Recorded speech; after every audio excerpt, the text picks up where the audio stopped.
அஸ்ஸலாமு அலைக்கும். உங்கள் மீது சாந்தியும் சமாதானமும் உண்டாகட்டும். இன்றைய காலை பொழுது உங்கள் அனைவருக்கும் இனிய பொழுதாக அமைய எல்லாம் வல்ல இறைவனை பிரார்த்தித்தவனாக இன்றைக்கும் கோய்த்துடைய பல முக்கியமான செய்திகளை பற்றி தான் பார்க்க போகிறோம். வீடியோவை கடைசி வரைக்கும் பாருங்கள். தெரியாத நண்பர்களுக்கும் மறக்காமல் ஷேர் பண்ணுங்கள். வீடியோ பிடிச்சிருந்தா ஒரு லைக் பண்ணுங்கள், சப்ஸ்கிரைப் பண்ணுங்கள், மறக்காமல் பெல் பட்டனையும் ஒரு செலக்ட் பண்ணுங்கள். குவைத்தின் மத்திய வங்கி உலகளாவிய இணைய தடையால் அதன் சேவைகள் எதுவும் தற்போதைக்கு மத்திய வங்கியின் செயல்பாடுகளில் பாதிக்கப்படவில்லை. أكد بنك الكويت المركزي عدم تأثر أي من خدماته نتيجة تعطل العديد من الأنظمة والخدمات وتأثر الإنترنت حول العالم، مشددا على مرونة القطاع المصرفي في الاستجابة لمثل هذه الظروف. وقال المركزي في بيان صحفي أنه تابع باهتمام شديد الأنباء الواردة بشأن تأثر خدمات الإنترنت وتعطل العديد من الأنظمة والخدمات حول العالم. وقام منذ بداية ورود هذه الأنباء بمخاطبة جميع الجهات الخاضعة لرقابته لتفعيل خطوط பண பரிவர்த்தனைகள்ல எந்த பிரச்சனையும் தற்போதைக்கு இல்லை அப்படின்னு தெரிவிச்சிருக்கிறாங்க. ஆனால் மைக்ரோசாஃப்ட் பிரச்சனை எந்த அளவுக்கு பாரதூரம் ஆகும் அப்படின்னு தெரியல. ஏன்னா இப்போதைக்கு விமான பயணங்களே தடைப்பட வச்சிருக்குது. குவைத்துடைய டினார் மதிப்பு முதல்தான் பார்த்தலாம். இலங்கைக்கான ரூபாயில் ஒரு தினாரின் மதிப்பு 1001 ரூபாய் 1% உள்ளது. இந்தியாவின் ரூபாயில் ஒரு தினாரின் மதிப்பு 273 ரூபாய் 224% உள்ளது. இது அல்முல்லா எக்ஸ்சேஞ்சுடைய அப்ளிகேஷன் ஆன்லைன் ரேட் ஆகும். அல்முல்லா எக்ஸ்சேஞ்ச் ஜெமியாக்கள் உள்ள மெஷின் ரேட்டை பார்த்தரலாம். இந்தியாவுக்கு 272 ரூபாய் 40%, இலங்கைக்கு 1000 ரூபாயாகவும் உள்ளது. ஜெமியாக்கள் உள்ள மெஷின்களில் நல்ல ரேட் கிடைச்சா போடுங்க. அதே போல் அவங்களுடைய அப்ளிகேஷன் மற்றும் மெஷின்களில் 1.25 தினார் தான் கட்டணமாக அறவிடுவாங்க. குவைத்துடைய பல எக்ஸ்சேஞ்சுகள்லையுமே அக்கௌண்ட் நம்பரை மறைச்சிடுறாங்க. இதை பற்றியும் உங்களுக்கு தொடர்ந்துமே தெரிய தருது. நீங்கள் ஏதாவது ஒரு புதிய எக்ஸ்சேஞ்சுக்கு பழைய பற்றுச்சீட்டோட போகிறீங்களா இருந்தால் நிச்சயமாக அதில் அக்கௌண்ட் நம்பர் இருக்கா அப்படின்றத செக் பண்ணிக்கோங்க. அப்படி இல்லாத பட்சத்தில் எழுதிட்டு போனாலும் பிழை இல்லாத அக்கௌண்ட் நம்பர் எழுதிட்டு போங்க. ஏதாவது ஒரு நம்பர் பிழைச்சாலும் கூட உங்களுடைய பணம் நாட்டுக்கு போய் சேராது. அந்த பணத்தை திரும்ப பெறணுமா இருந்தாலும் ரொம்ப நாட்களாகும், மறுபடியும் கட்டணம் செலுத்த வரும். அதே போல் பணம் அனுப்பும்போது தயவு செய்து எக்ஸ்சேஞ்சில் அவங்க ரீசெக் பண்ண சொல்லி அவங்களை சொல்லும்போது தயவு செய்து செக் பண்ணி பார்த்துக்கோங்க. ஏன்னா இதுலேயும் நிறைய பேர் பிழை விடுறாங்க. அதனால் மறுபடியும் ஒருக்கா அக்கௌண்ட் நம்பர், பேர், டீட்டெயில்ஸ், பேங்க் எல்லாமே சரியாக இருக்கான்னு பார்த்துக்கோங்க. யுனைடெட் கல்ஃப் எக்ஸ்சேஞ்ச் கோஆபரேஷன் இந்தியாவுக்கு பணம் அனுப்ப 750 ஃபில்ஸும் இலங்கை பணம் அனுப்ப ஒரு தினாரும் கட்டணமாக விடுறாங்க. அல்சாமில் எக்ஸ்சேஞ்ச் கோஆபரேஷன் ஒரு தினார் மட்டுமே கட்டணமாக விடுறாங்க. யூஜே எக்ஸ்சேஞ்ச் கோஆபரேஷன் ஒரு தினார் மட்டுமே கட்டணமாக விடுறாங்க. Kuwait Asian international exchange 750 fils மற்றும் ஒரு தினார் போன்ற கட்டணங்களும் மறவிடுறாங்க. குவைத்தில் அல்நாதா, ஏஆர்ஒய், அமான் எக்ஸ்சேஞ்ச், யூஜே, அல்சாமில், Ansari exchange, Lulu exchange, Joyalukkas, KBE, UAE, Oman exchange, Bahrain exchange, BEC, World Street exchange, Sajil exchange, Malik exchange, international exchange, இது போன்ற இன்னும் பல எக்ஸ்சேஞ்சுகள் இருக்குது. தற்போதைய சூழலில் இலங்கைக்கு 1004 ரூபாய் வரைக்கும் நேற்றைய தினம் வெள்ளிக்கிழமை வழங்கியிருந்தாங்க பல எக்ஸ்சேஞ்சுகள்லையும். அதே போல் இந்தியாவுக்கும் மாஷா அல்லாஹ் 273 ரூபாய் 30% வரைக்கும் அதிகரிச்சிருக்குது. எதிர்வரும் நாட்களில் இன்னும் அதிகரிக்கும் வாய்ப்பு இருக்குது. ஏன்னா உலகளாவிய ரீதியில் டாலருடைய ரேட் இப்போதைக்கு மந்த நிலையில் இருக்குது. ஆனால் இந்த நிலைமை வெளிநாடுகளில் பணவீக்கத்தை உண்டாக்குமா? நம்மளுடைய நாடு சாதாரணமாக இலங்கையை பொறுத்தவரையில் தற்போது பணவீக்கம் அதிகமாகவே இருக்குது. இந்தியாவிலையும் அந்த மாதிரி பாதிப்பா அப்படின்றது கூட ஒரு வகையில் சந்தேகமாக தான் இருக்குது. விலைவாசிகள் அதிகரித்து போனால் இந்த தன்மையை நாம் உணரலாம். நல்ல எக்ஸ்சேஞ்சுகளில் அவங்களுடைய கஷ்டப்பட்டு உழைக்கிற பணத்தை அனுப்புங்க. பணிப்பெண்களுக்கும் இந்த வாய்ப்பை பெற்றுக் கொடுங்க ஓட்டுநர்கள். குவைத்துடைய தங்க விலையை பார்த்தரலாம். 1 கிராம் 18 கேரட் தங்கத்தின் விலை 18 தினார் 359 ஃபேல்ஸ். 1 கிராம் 21 கேரட் தங்கத்தின் விலை 21 தினார் 419 ஃபேல்ஸ். 1 கிராம் 22 கேரட் தங்கத்தின் விலை 22 தினார் 423 ஃபேல்ஸ். 1 கிராம் 24 கேரட் தூய தங்கத்தின் விலை 24 தினார் 479 ஃபேல்ஸ். கடந்த சில நாட்களில் தங்கம் வாங்குங்கன்னு சொன்னேன். இப்போதைய சூழலில் அவசியம் வாங்கித்தான் ஆகணும், நிர்பந்தம் அப்படின்னா மட்டும் வாங்குங்க. இல்லைன்னா பொறுமையாக இருங்க, பார்க்கலாம். எதிர்வரும் நாட்களில் இன்னமும் கம்மியாகுதான். ஏன்னா 1 தினார் கம்மியாக இருந்துச்சு சில நாட்களுக்கு முன்பு, மறுபடியும் 1 தினாருக்கு மேலே அதிகமாக இருக்குது. பொறுமையாக இருங்க. விமான பயணங்கள் முற்றிலும் தடை. மைக்ரோசாஃப்ட் பிரச்சனையால் தற்போது பல விமான நிலையங்கள் விமானங்களுடைய பயணங்களில் பிரச்சனை உள்ளதாக தெரிவித்திருக்கின்றார்கள். ஜிலிப் அப்பாசியாவில் தீ விபத்து, 4 பேர் உயிரிழப்பு. தீ பற்றி எறிந்த அப்பார்ட்மெண்ட்டுக்கு பக்கத்து அப்பார்ட்மெண்ட்டில் இருந்த சகோதரர் தந்த சில தகவல்கள். தீவிரவாதிகளாக உருவாகிய மிக பிரபல்யம் வாய்ந்த நபர்கள். யார் இந்த நபர்? கார்கோ பெட்டி போட்டு 3 மாதமாகியும் கார்கோ சேரல. என்னதான் நடக்குது, ஏன் கார்கோ தாமதம், எல்லா தகவல்களையும் பார்க்கலாம்.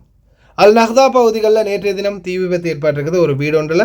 ஆனாலும் யாருக்கும் எந்த சேதமும் இல்லை, அல்ஹம்துலில்லாஹ். தீயணைப்புத்துறை விரைந்து வந்து தீயை கட்டுப்பாட்டுக்குள்ளே கொண்டு வந்துட்டாங்க. ஜினேப் ஷோஹ அப்பாசியா பகுதிகளில் நேற்றைய தினம் ஒரு தீ விபத்து. இந்த தீ விபத்தில் கிட்டத்தட்ட 4 பேர் உயிரிழந்ததா தீயணைப்புத்துறையினுடைய வட்டாரம் தெரிவித்திருக்குது. ஆனால் இந்த சந்தர்ப்பத்தில் ஒரு சகோதரர் எனக்கு வீடியோ அனுப்பியிருக்கிறாரு. இது அப்பாசியா போரில் 72ல் ஒரு சின்ன ஃபயர் ஒன்று வந்திருக்கு. இப்போ எல்லா மக்களும் வெளியில் இருக்காங்க, எல்லா பில்டிங்லேருந்தெல்லாம் வெளியில் வந்துட்டாங்க. ஆனால் என்ன பிரச்சனை தெரியல. சின்ன ஒரு ஃபயர் ஒன்று ஏசி கனெக்ட் ஆகி சின்ன ஃபயர் இந்த பில்டிங்கில் ஃபுல்லாக கரண்ட் இல்லை, ஃபுல்லாக ஆஃப் ஆகிட்டாங்க. இது பக்கத்து பில்டிங்லாம் கரண்ட் இருக்குது, இந்த பில்டிங்லாம் கரண்ட் இருக்குது, அங்கெல்லாம் கரண்ட் இருக்குது, இந்த பில்டிங்கில் மாதிரி கரண்ட் இல்லை. என்றைக்கு நடந்த சம்பவம், இப்போ நடந்த சம்பவம்.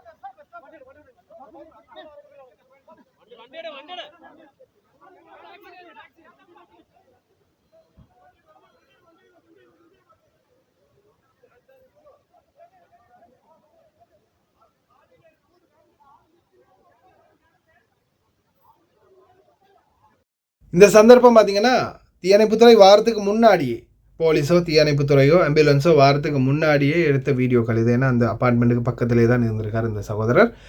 அந்த சந்தர்ப்பத்தில் இவர் தெரிவித்தது என்னென்னு பார்த்தீங்கன்னா ஏசி டெக் வெளியில் இருக்கிற ஏசி மெஷின் தான் தீப்பிடிச்சிருக்குது.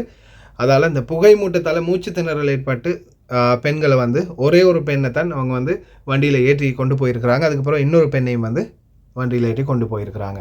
அதுக்கப்புறம் தான் ஆம்புலன்ஸ் தீயணைப்புத்துறையெல்லாம் வந்திருக்கிறாங்க. ஆனால் தீ அந்தளவுக்கு பெரிய அளவான தீயாக இல்லை அப்படின்னு தான் தெரிவித்தார். ஆனால் 4 பேர் உயிரிழந்ததாக தீயணைப்புத்துறை வட்டாரம் தெரிவிச்சிருக்கிறாங்க. இந்நாளிலாக வைன் அலைராஜோன் இறந்தவர்களுக்கும் எங்களுடைய ஆழ்ந்த அனுதாபங்கள். எந்த நாட்டவர் அப்படின்றது இன்னும் தெரியலை. அதே போல் இதில் முக்கியமான விடயம் என்னென்னு பார்த்தீங்கன்னா, இந்த ஏசி மெஷின் தயவுசெய்து கொஞ்சம் நேரமாவது ஏர் கண்டிஷனை ஓஃப் பண்ணி வைங்க. விடிய 24 மணி நேரமும் வேலை செய்ய வைக்காதீங்க. ஏன்னா அதுவும் ஒரு மெஷின், அதுவும் ஒரு இயந்திரம். 24 மணி நேரம் வேலை செஞ்சுக்கிட்டே இருந்துச்சுன்னா நிச்சயமாக தீப்பிடிக்கக்கூடிய வாய்ப்பு அதிகமாகவே இருக்குது. இப்போ கூட இந்த விபத்தில் தீக்கரியாகியோ அல்லது தீ பற்றியோ இல்லை, மூச்சு திணறலில் தான் உயிரிழந்திருக்கிறாங்க. அல்லாஹ் போதுமானவன். ரொம்ப கவனம்.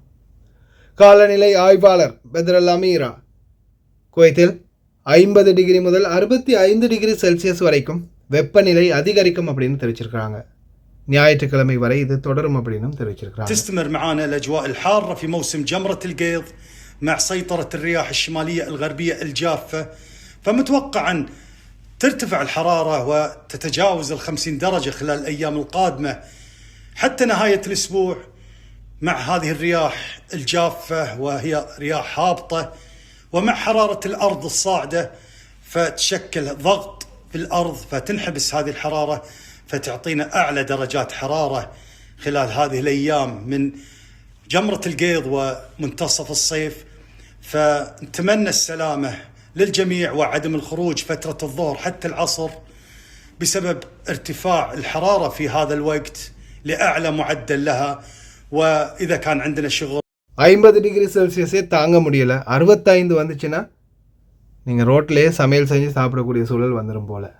தயவு செய்து ரொம்ப கவனமாக இருங்க. அதே மாதிரி எதிர்வரும் காலங்களில் ருத்தூபாவுடைய காலநிலை மாற்றம் வந்துடும். ருத்தூபாவுலையும் வந்து பார்த்திங்கன்னா வெளியில் போனீங்கன்னா வேர்த்து ஊற்ற தோங்கிடும். ரொம்ப கவனமாக இருங்க. அதே மாதிரி நேற்றைய தினம் வஃப்ரா பகுதிகளில் நான் ஒரு வீடியோ போட்டிருப்பேன். வஃப்ரா மற்றும் சில பாலைவனத்தை அண்மித்த வீதிகள் வந்து ரொம்ப அதிகமாகவே மணல் நிறைந்து காணப்படுது அப்படின்னு. அதுக்கப்புறமா உடனடியாக பனி அமைச்சகம் இந்த மணல்கள் அனைத்தையுமே சுத்திகரிச்சிருக்கிறாங்க. ஏன்னா இதில் வந்து நிச்சயமாக பாதிக்கப்பட போகிறது அதிகமான ஓட்டுநர்கள் தான். பனி அமைச்சகத்துக்கும் ரொம்ப நன்றி.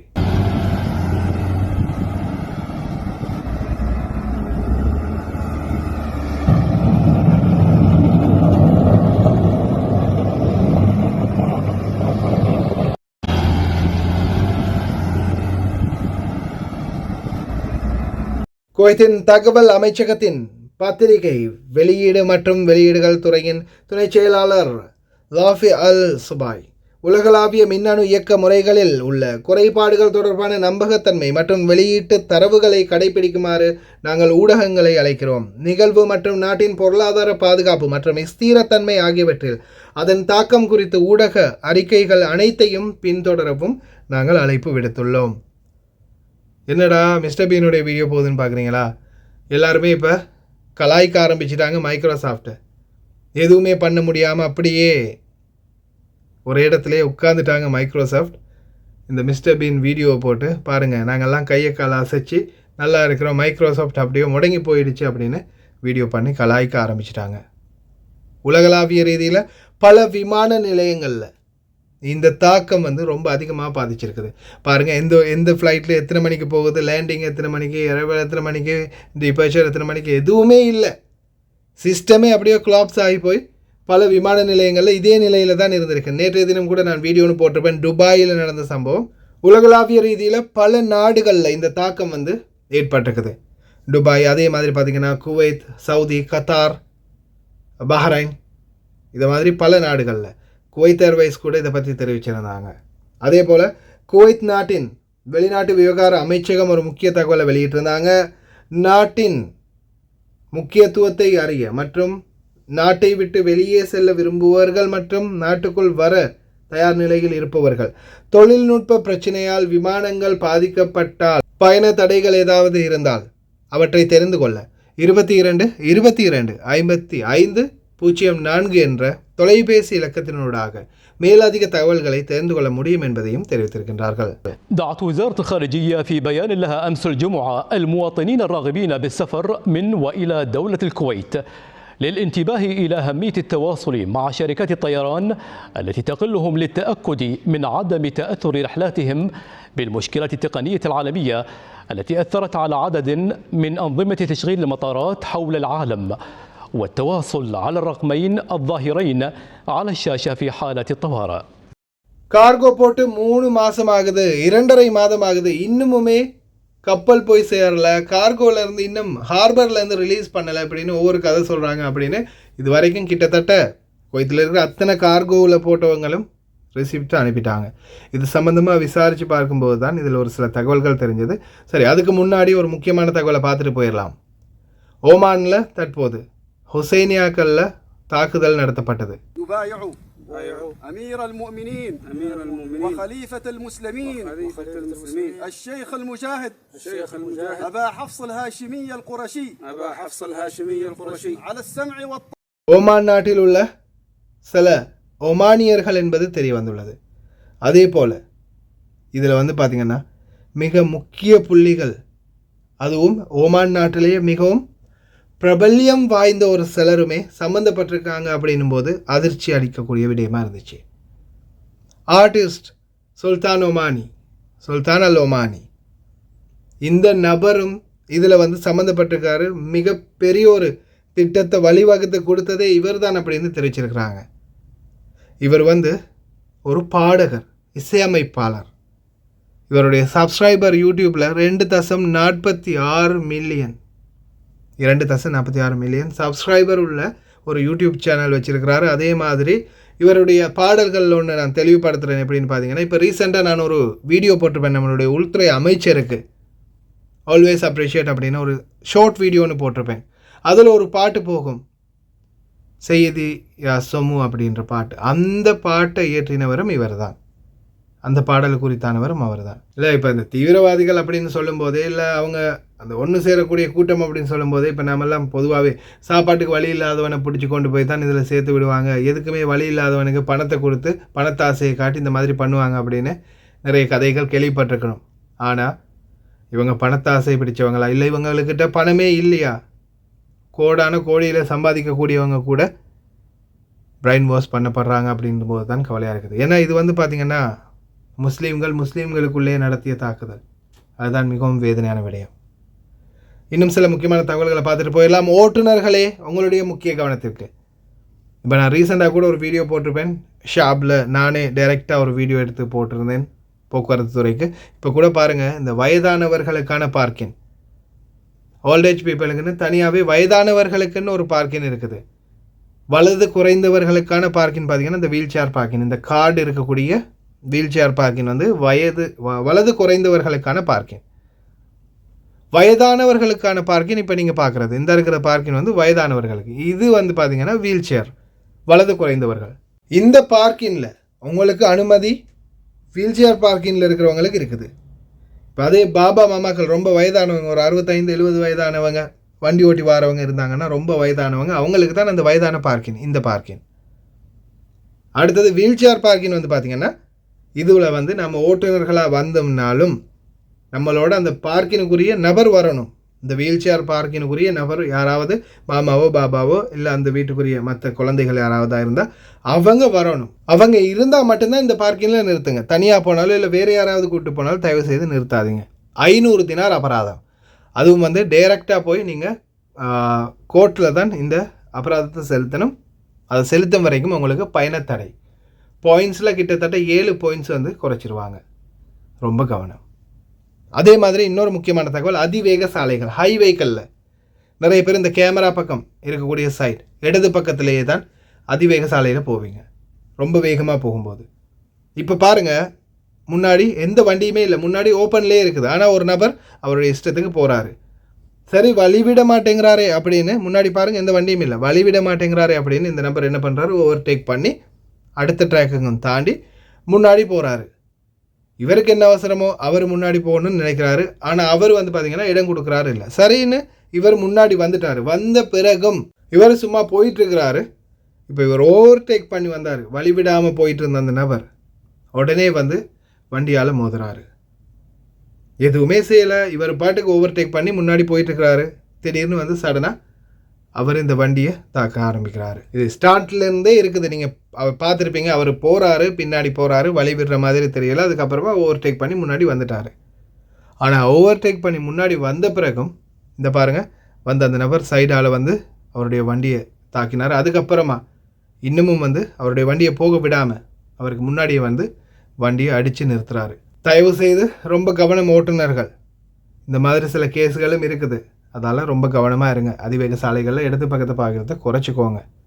டெல் அவிவ் அமெரிக்க தூதரகம் தாக்கப்பட்டது. ஒருவர் உயிரிழந்தார், 8 பேர் படுகாயமடைந்தார்கள். யெமனின் ட்ரோன் தாக்குதல் டெல் அவிவ் இஸ்ரேலில் தற்போது.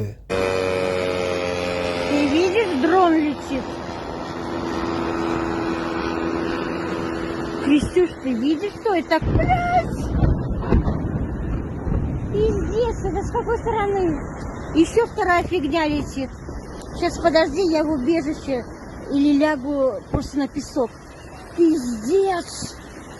Я это же сняла. ஹூத்தி படையுடைய தாக்குதல் தான் இது.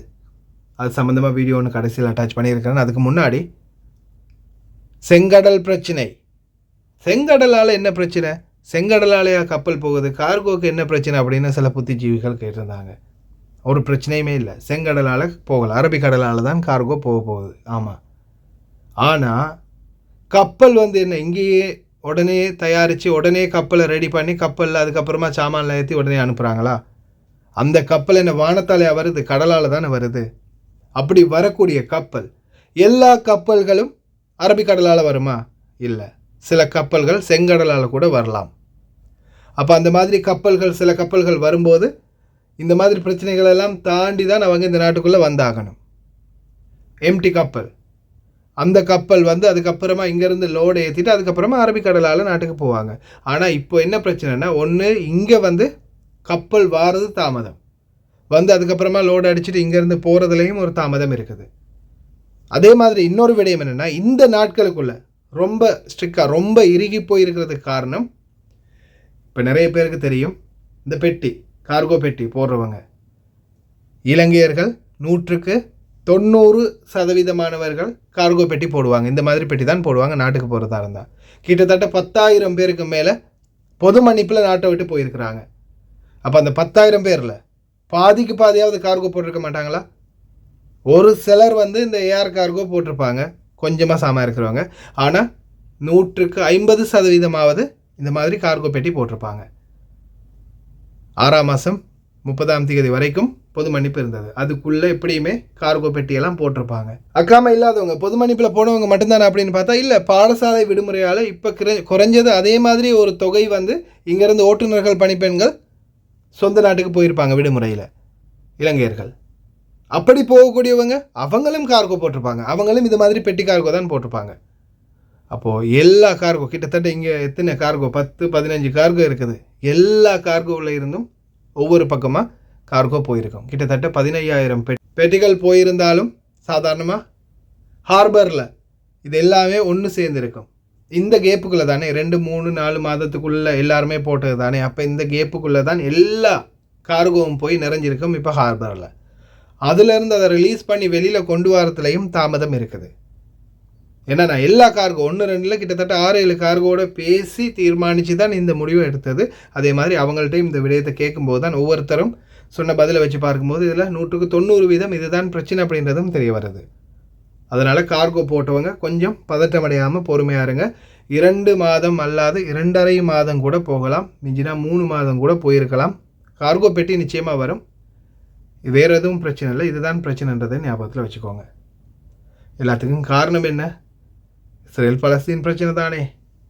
இதோ general Yahya sorry Houthi general ஒரு இராணுவ அறிக்கையில் இஸ்ரேலியர்கள் டெல் அவீவ் என்று அழைக்கும் ஆக்கிரமிக்கப்பட்ட ஜஃபா பகுதியில் உள்ள ஒரு முக்கியமான இலக்கை குறிவைத்து நாங்கள் இராணுவ நடவடிக்கையை மேற்கொண்டோம் என்பதை உறுதியளித்து தெரிவித்திருக்கின்றார். நேற்று நடந்த தாக்குதல். نفذ سلاح الجو المسير في القوات المسلحة اليمنية بعون الله تعالى عملية عسكرية نوعية تمثلت في استهداف أحد الأهداف المهمة في منطقة يافا المحتلة ما يسمى إسرائيليا تل أبيب.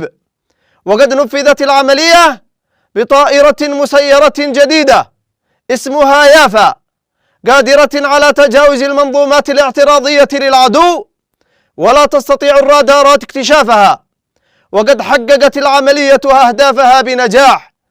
إن القوات المسلحة اليمنية تعلن منطقة يافا المحتلة منطقة غير آمنة، وستكون هدفا أساسي في مرمى أسلحتنا، وأننا سنقوم بالتركيز على استهداف جبهة العدو الصهيوني الداخلية والوصول إلى العمق.